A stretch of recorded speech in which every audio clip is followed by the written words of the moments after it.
बिस्मिल्लाहिर्रहमानिर्रहीम। अस्सलाम वालेकुम स्टूडेंट्स, बीएससी। होप आप सब लोग ठीक होंगे। आज हम बॉटनी का लेक्चर स्टार्ट कर रहे हैं। बॉटनी है ये, बॉटनी ए, और जहाँ से हमने छोड़ा था हम वहीं से स्टार्ट कर रहे हैं। फर्स्ट टॉपिक है लाइकन्स। लाइकन्स के मुतालिक आप सब लोगों को जैसे पहले भी पता है, ये बुक आपके पास है, सबके पास। तो सबसे पहले इसकी डेफिनेशन देखते हैं कि लाइकन्स एक ऐसा एसोसिएशन है, जैसा ये आपकी बुक के अंदर लिखा भी हुआ है, यानी एक सिम्बायोटिक एसोसिएशन है जो कि फंजाई और एल्जी के माबेन होता है। यानी फंजाई और एल्जी दोनों मिलकर इकट्ठे क्लोज एसोसिएशन के अंदर रहते हैं। दोनों मिलके क्लोज एसोसिएशन के अंदर रहते हैं। इसका फायदा ये होता है कि आधे काम एल्जी करती है और आधे फंजाई करती है। तो इसका मतलब है कि जो लाइकन है ये ऐसी जगहों पर पाए जाते हैं जहां पे अकेली फंजाई सरवाइव नहीं कर सकती, या अकेली जो एल्जी है वो सरवाइव नहीं कर सकती है। तो ये दोनों का इंटीमेट इन क्लोज एसोसिएशन होता है। अब इसमें क्या फायदा होता है कि जो एल्जी है, आपको पता है सबको कि एल्जी फोटोसिंथेसिस कर सकती है।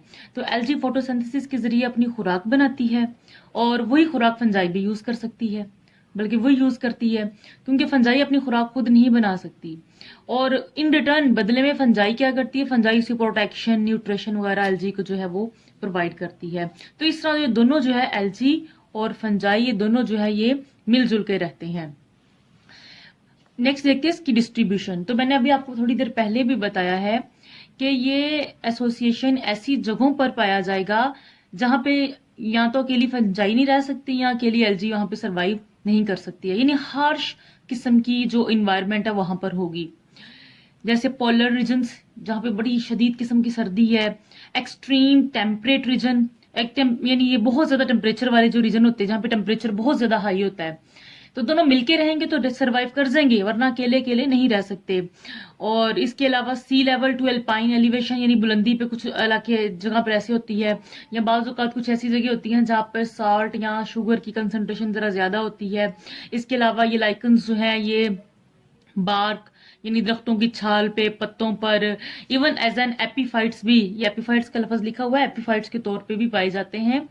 एपीफाइट्स मतलब जो दूसरे दरख्तों की सरफेस के ऊपर ग्रो करते हैं, यानी एक तो खुद दरख्त पौधा है, उसकी सरफेस के ऊपर भी ये ग्रो कर सकते हैं।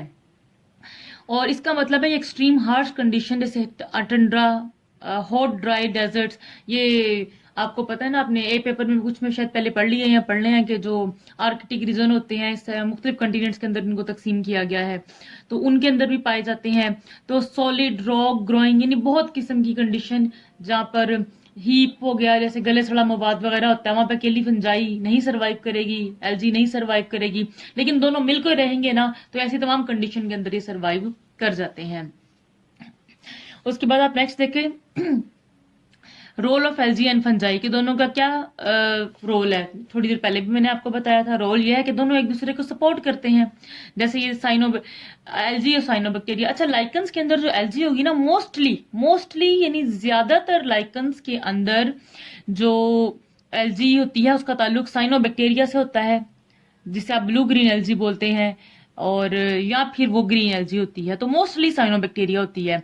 तो साइनोबैक्टीरिया फोटोसिंथेसिस करती है, बट फंजाई भी उससे खुराक हासिल कर लेता है। एल्जी और साइनोबैक्टीरिया यानी दोनों, यानी इसके फायदे, और ये बदले में फिलहाल फंजाई से क्या फायदा लेता है कि ये अकेले हार्श, इतना सख्त किस्म की इन्वायरमेंट को बर्दाश्त नहीं कर सकते। नतीजतन क्या होता है कि फंजाई इसको, चूंकि फंजाई एल्जी दरमियान में होती है एलाइकन्स के, फंजाई जो होती है वो ऊपर और नीचे होती है, तो ये इसको प्रोटेक्शन फराहम करती है, कुछ जरूरी किस्म के न्यूट्रिएंट्स वगैरह और मॉइस्चर भी एल्जी के लिए वो इकट्ठा करती है। तो इस तरह एल्जी भी सर्वाइव कर जाती है। तो इसके यानी फंगस उसको ना जिस सबस्ट्रेट के ऊपर ग्रो कर रहा होता है वहां पर एंकर करने में अच्छी तरह से हेल्प करते हैं। तो लाइकनाइज्ड फंगस यानी ऐसा फंगस जो लाइकन्स के तौर पे रह रहा है, तो इस तरह से दोनों मिलकर क्लोज एसोसिएशन में सर्वाइव करते हैं। अब हम आते हैं स्ट्रक्चर ऑफ लाइकन के अंदर। अब इसमें दो चीजें होती हैं, एक होता है फंजाई वाला पार्ट और एक होता है एल्जी वाला पार्ट। तो जो लाइकन के अंदर फंजाई वाला हिस्सा होगा उसे हम बोलेंगे माइकोबायोन्ट। माइकोबायोट, माइकोलॉजी कहते हैं फंजाई की स्टडी को, आपने पढ़ा हुआ, मैंने आपको पहले पढ़ाया भी हुआ है। तो इसके फंजाई वाले पार्टनर को कहते हैं माइकोबायोट। और जो फोटोसिंथेसिस कर सकता है पार्टनर, यानी एल्जी या साइनोबैक्टीरिया जो भी है, वो होगा फोटोबायोट, वो फोटोबायोट कहलाएगा। और लाइकन का वो वाला हिस्सा जो रिप्रोडक्शन के अंदर इन्वॉल्व नहीं होगा उसे थैलस बोलेंगे। डेफिनेटली लाइकन के अंदर भी रिप्रोडक्शन होगी, जिस तरह अकेली एल्जी के अंदर होती है, जिस तरह अकेली फंजाई के अंदर होती है, इस तरह इसके अंदर भी होगी। अब इसके हम स्ट्रक्चर की तरफ आते हैं। सबसे पहले वाला, इसमें आप पेज पढ़ लेंगे अपनी बुक का, तो आपको ये वाली जो डायग्राम है ना, ये नजर आएगी। ये देखिए, आप देख सकते हैं डायग्राम, ये है एक लाइकन्स का स्ट्रक्चर। सबसे पहली तय ये वाली, ये जो आपको नजर आ रही है, इसे बोलते हैं अपर कॉर्टेक्स। ये है अपर कॉर्टेक्स। जरूरी नहीं कि हर लाइकन के अंदर दो कॉर्टेक्स मौजूद हो, लेकिन मोस्टली अक्सर लाइकन्स के ऊपर दो कॉर्टेक्स मौजूद होती हैं। एक ऊपर वाली जिसे अपर कहते हैं, और एक नीचे वाली जिसे लोअर कॉर्टेक्स भी कहते हैं। ये आप देख सकते हैं, ये वाली अपर कॉर्टेक्स एंड लोअर कॉर्टेक्स। ठीक है, जरूरी नहीं ये हर एक के अंदर मौजूद हो, लेकिन मोस्टली लाइकन्स के अंदर दो दो ही कॉर्टेक्स जो है वो मौजूद होती हैं। ये वाला जो हिस्सा होता है मोस्टली फंजाई से मिलकर बना हुआ होता है, ऊपर वाला भी और नीचे वाला भी ये फंजाई वाले पार्टनर से मिलकर बना हुआ होता है, अपर कॉर्टेक्स और लोअर कॉर्टेक्स। और ये जो फंजाई है ये जरा क्लोज होती है, आप देख सकते हैं इनमें कोई स्पेस वगैरह मौजूद नहीं है। सबसे पहले वाली जो हाइफी की लेयर है, ये बकायदा सेल टाइप स्ट्रक्चर बनाती है, उसके नीचे बिल्कुल हाइफी के फिलामेंट मौजूद होंगे। जैसे हाइफी, आपको पता है कि जो फंजाई है वो हाइफी यानी धागों की सूरत में होती है, तो ये फंजाई के धागा नुमा जो हिस्से हैं ये मौजूद है इसके नीचे अपर कॉर्टेक्स के अंदर। और जिस लाइकन के अंदर लोअर कॉर्टेक्स भी होगा उसके नीचे भी इसी तरह से ये वाला पार्ट जो है वो मौजूद होगा। फंजाई के नीचे की जानिब ये वाला पार्ट, जो दूसरा पार्ट आता है, ये है एल्गल जोन, यानी ये बागी एल्जी। इसका मतलब है पहले फंजाई मौजूद होती है, फिर एल्जी मौजूद होती है लाइकन के अंदर।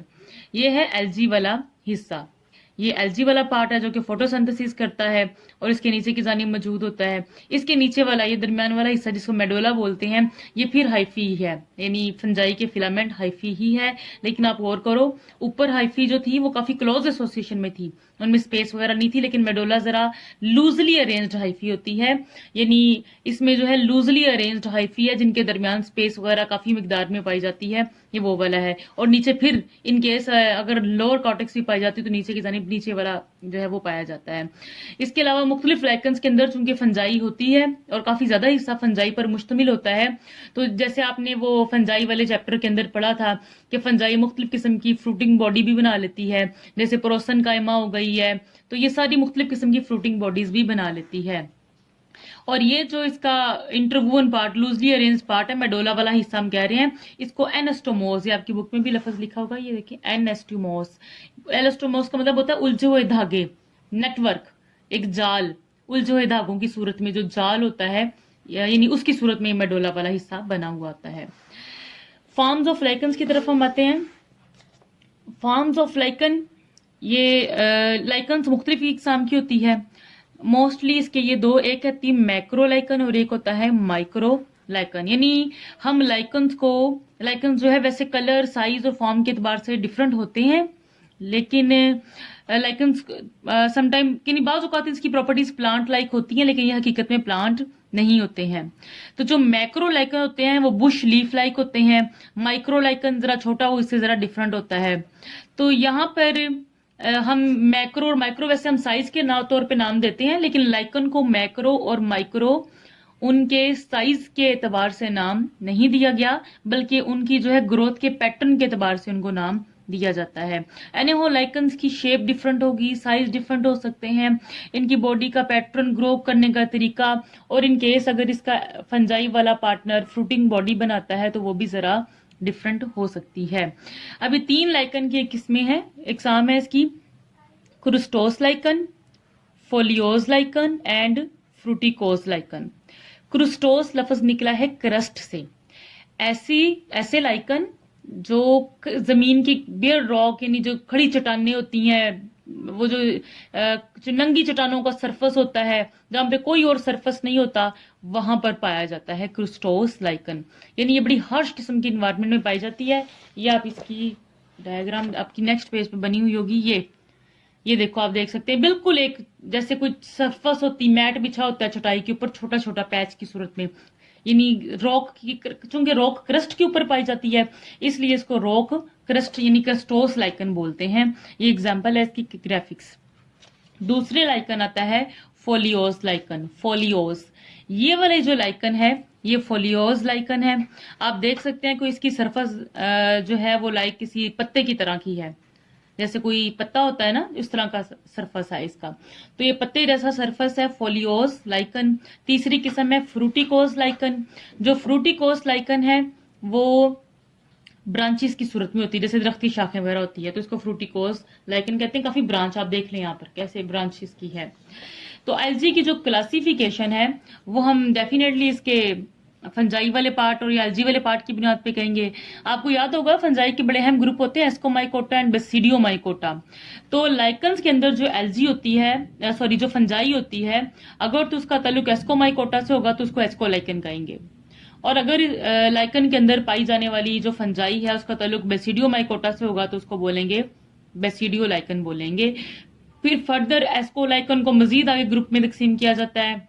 ज्यादा इसकी तफसील में जाने की जरूरत नहीं, बस आप इसकी ये नाम जिम्नोकार्पी एस्कोलाइकन के या पायरेनोकार्पी ये याद कर लें। आगे आते हैं हम स्पीशीज ऑफ लाइकन्स की तरफ। तो लाइकन्स की मुख्तलिफ किस्म की स्पीशीज पाई जाती है, वेरी करती है, मॉर्फोलॉजी, फिजियोलॉजी, बायोकेमिस्ट्री, हर लिहाज से ये मुख्तलिफ होती है। तो इसको स्पीशीज कह सकते हैं।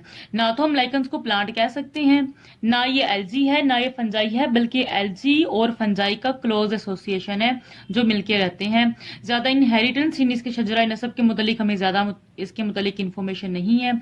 बहरहाल अमूमन लाइकन्स को अंदर, चूंकि लाइकन में एलजी भी होती है लेकिन हम इसको एलजी की बुनियाद पे क्लासीफाई नहीं करते हैं। मोस्टली एलजी जो लाइकन को नाम दिए जाते हैं वो फंजाई के एतबार से नाम, ज्यादा हिस्सा फंजाई पर मुश्तमिल होता है ना, तो इसकी क्लासिफिकेशन या इसको साइंटिफिक नेम वगैरह जो भी है वो फंजाई को ज्यादा कंसीडर करते हुए देते हैं। और एलजी और साइनोबैक्टीरिया की अपनी कैरेक्टरिस्टिक्स, उसका अपना साइंटिफिक नेम होता है, और जो दूसरे वाला पार्ट होता है उसका अपना साइंटिफिक नेम होता है। So they are not classified according to the species of algae और साइनोबैक्टीरिया। ठीक है, वो उसका अपना, यही जो एलजी लाइकन के अंदर पाई जाती है वो अपना अलग से एलजी है कि उसका ताल्लुक किस ब्रांच से है, साइनोबैक्टीरिया है, ग्रीन एलजी है। लेकिन ओवरऑल मजमूई तौर पर लाइकन्स को हम अलग से नाम कोई देंगे। और अक्सर लाइकन सेक्सुअली रिप्रोडक्शन नहीं करते, लेकिन कुछ कुछ के अंदर सेक्सुअल रिप्रोडक्शन भी हो जाती है। तो कुछ आमतौर पे एक मोस्ट कॉमन नाम जो हम लाइकन्स को देते हैं मोस।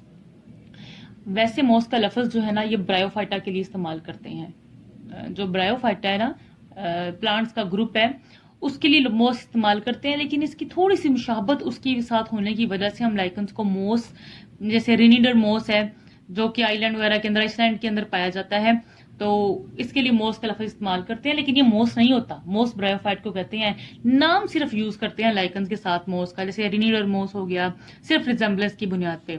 लाइकन्स की रूट नहीं होती है कि पानी वगैरह जैसे पौधे जज़ब करते हैं उस तरह से कर सके, बल्कि आपको पता है कि ये इसका एलजी वाला जो पार्टनर होता है वो खुद से खुराक वगैरह तैयार करता है, तो इसका अपना फूड बनाने का तरीका होता है, मिनरल्स लेने का तरीका होता है, इसलिए इसको ताकि कुछ लाइकन दूसरे प्लांट के ऊपर भी एब्जॉर्ब कर सकते हैं। तो such lichens don't live as a parasite, ये पैरासाइट नहीं होते।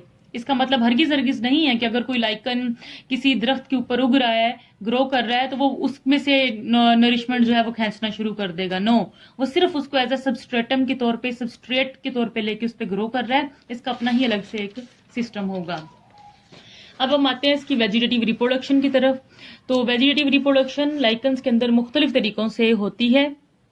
ये एक तो हो गया फ्रेगमेंटेशन, अब इसको ज्यादा एक्सप्लेन करने की जरूरत नहीं है, लाइकन्स टुकड़ों में टूट जाता है, हर टुकड़ा दोबारा से नया लाइकन बना लेता है। पहला पार्ट हो गया फ्रेगमेंटेशन।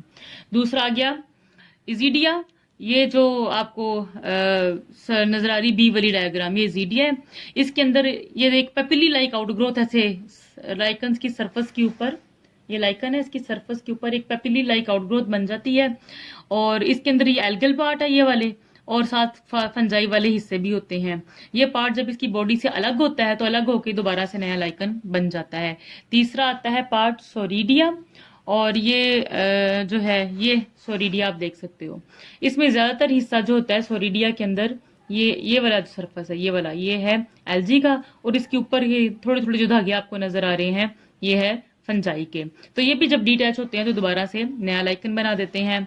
तीसरा इसका फर्दर जो आता है सेफलोडिया।